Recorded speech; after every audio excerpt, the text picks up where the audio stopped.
Hey y'all, it's Mr. Sheets from Shoals. I'm going to read a couple more chapters in Vacation Under the Volcano. So we'll go ahead and get started. Chapter 5 Books, Books. Jack and Annie ran up the front entrance of the villa. Jack pushed the door open. Go in, hurry, said Annie. They slipped into the main hall. Hello, Annie called. There was no answer. The place seemed empty. The main hall had a large opening in the ceiling. Below it was a small stone pool filled with water. Jack looked at it carefully. Oh, I bet rain comes through the hole, said Jack. Then it lands in that pool so they can use it for their water. He started to take out his notebook to take a note. There's no time, Jack, said Annie. We have to look in all the rooms for books. Okay, calm down, said Jack. He put away his notebook and followed Annie. Books, books, she said, peering into a room off the hall. She moved to the next room. Books, books. Then she moved on to the next. Jack trailed behind her. Even though she had already checked the rooms, he took a quick peek in each of them.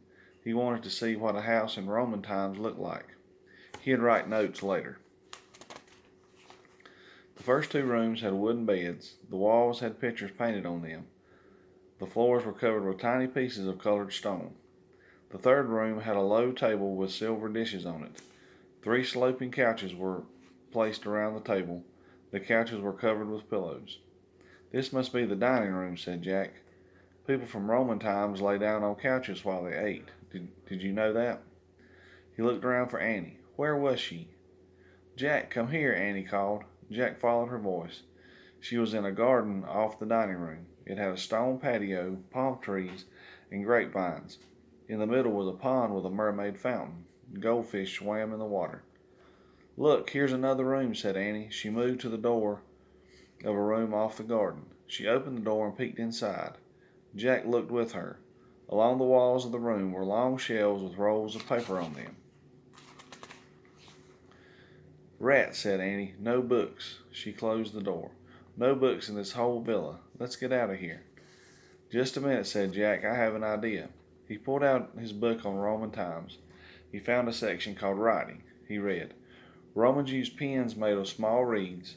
Their ink came partly from the black ink of octopuses. They wrote their books on scrolls of papyrus paper. Ah, said Jack, that's a library of scrolls. I bet our ancient lost story is in there. Chapter 6 The End is Near. Jack threw open the door to the room of scrolls. He and Annie rushed in and ran over to the shelves. Jack pulled out the piece of paper with the title on it. V Fortissimus in Mundo. Okay, he said, we have to find the scroll with this title. They began frantically unrolling scrolls. One by one, they were all handwritten in Latin. Here it is, said Annie. She held up a scroll with the words at the top that matched the one on their paper.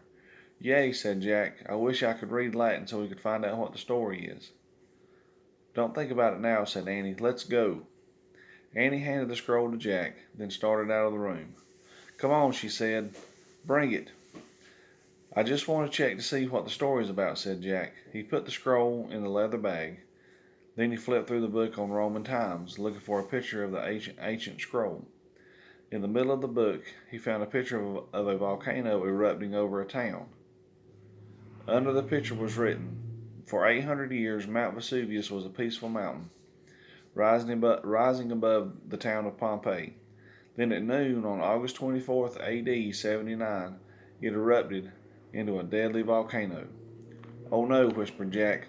August 24th, AD 79, that's today. Oh man, what time is it? He looked around wildly. Annie. She was gone again. Annie. Jack grabbed the leather bag, then clutching the book, he tore out of the scroll room. Annie, he cried. What? Annie appeared at the door to the dining room. The volcano, stuttered Jack. What? Said Annie. It's coming. A volcano at noon, said Jack. Annie gasped. What time is it? Cried Jack. So that's what the soothsayer meant, Annie said. The end is near. What time is it? Jack asked again. He looked around at the garden. He saw something near the mermaid fountain. A sundial, he said. That's how the Romans told time. Jack and Annie raced to the sundial. What time does it say? Said Annie.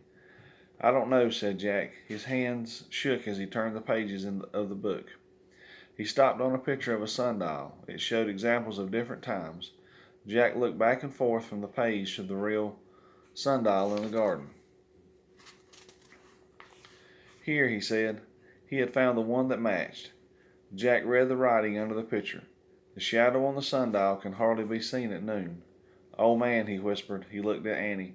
The end isn't near. The end is here. Just then he heard a terrible blast. It was the loudest sound he had ever heard. All right, that's chapters 5 and 6. So we'll read some more on Monday. Today is Friday.